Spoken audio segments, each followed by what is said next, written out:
446 میں آ کر شیعوں کی حکومت کو ختم کیا تغرل بیگ سلجوکی نے۔ سلجوک مسلمان ہوئے تھے محمود غزنوی کے دور میں، سلجوک ان کے بڑے کا نام تھا۔ تو ایک دفعہ محمود غزنوی نے سلجوک سے پوچھا اگر مجھے تیری مدد کی ضرورت ہو تو کتنے آدمی پیش کر سکتے ہو؟ تو اس نے ایک تیر دیا، کہا یہ ایک تیر ہے میرا،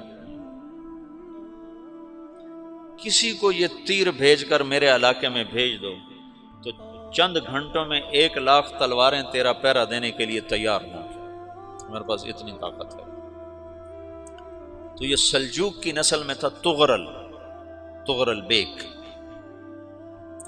اللہ تعالیٰ نے جب عرب زوال کا شکار ہو گئے اور ضعف کا شکار ہو گئے، جیسے بڑھاپے کا کوئی علاج نہیں، جب قوموں پہ زوال آتا ہے تو اس کا بھی کوئی علاج نہیں، پھر اور قوم کو جگہ ملتی ہے۔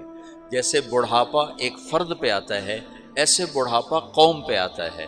قوم کا بڑھاپا جوانی میں نہیں لوٹ سکتا، جیسے فرد کا بڑھاپا جوانی کی طرف نہیں لوٹ سکتا، قوم کا بڑھاپا جوانی کی طرف نہیں لوٹ سکتا، کوئی علاج نہیں، نئی نسل کا آنا ہی علاج ہے۔ تو عرب دھل چکے تھے، 600 سال بہت ہوتے ہیں حکومت کو، اپنی صفات گم کر چکے تھے، اب نئے خون کی ضرورت تھی۔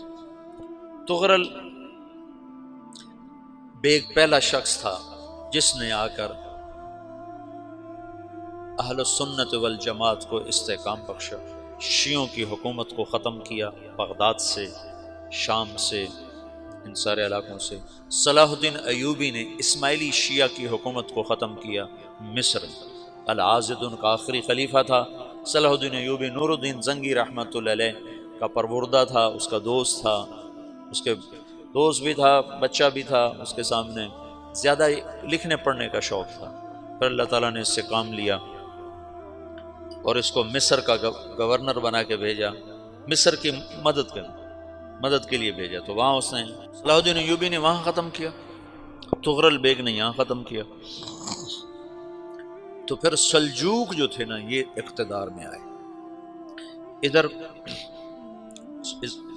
ختم ہو گئی سلطنت بنو عباس کی، مصر ایک چھوٹی سی ترکوں کی سلطنت، تو اللہ تعالیٰ پھر مرکزیت کے لیے ایک نظام چلایا۔ دو لشکر آپس میں لڑ رہے ہیں ایک میدان میں، ایک جنگلی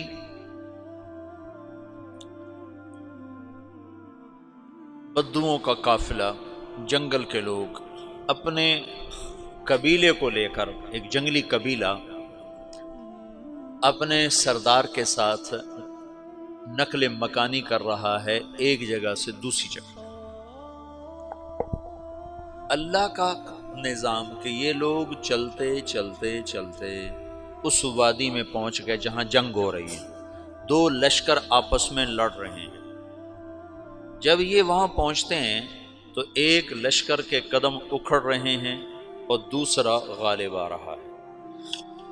ان کو نہیں پتا شکست کھانے والے کون ہیں اور فتح پانے والے کون ہیں، ان کو نہیں پتا۔ اس جنگلی قبیلے کے سردار کا نام بھی تغرل ہے، تغرل۔ تو یہ سردار کہتا ہے جو شکست کھا رہے ہیں ان کی مدد کرو، کچھ پتہ نہیں کون ہے، کہتا جو شکست کھا رہے ہیں ان کی مدد کرو۔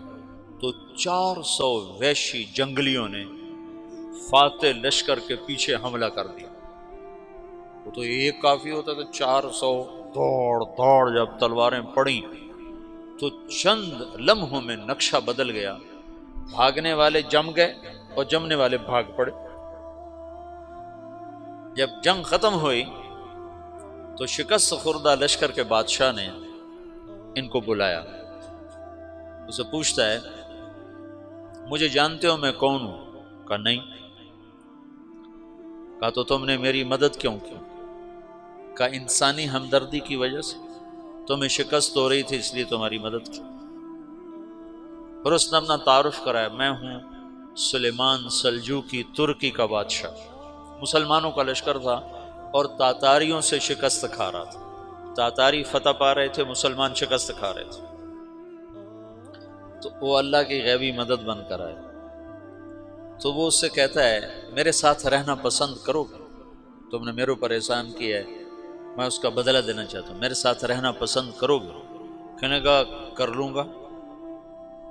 تو اس نے اس کو لے کر ترکی آیا، اور استنبول اس وقت روم کی حکومت میں تھا، اس سے فتح کیا اس تغرل کے آگے چوتھے پانچویں پڑپوتے محمد فاتح نے۔ تو یہ استنبول ہے، یہ ترکی ہے، بیچ میں ایک چھوٹا سمندر ہے، یہاں ایک جاگیر ہے۔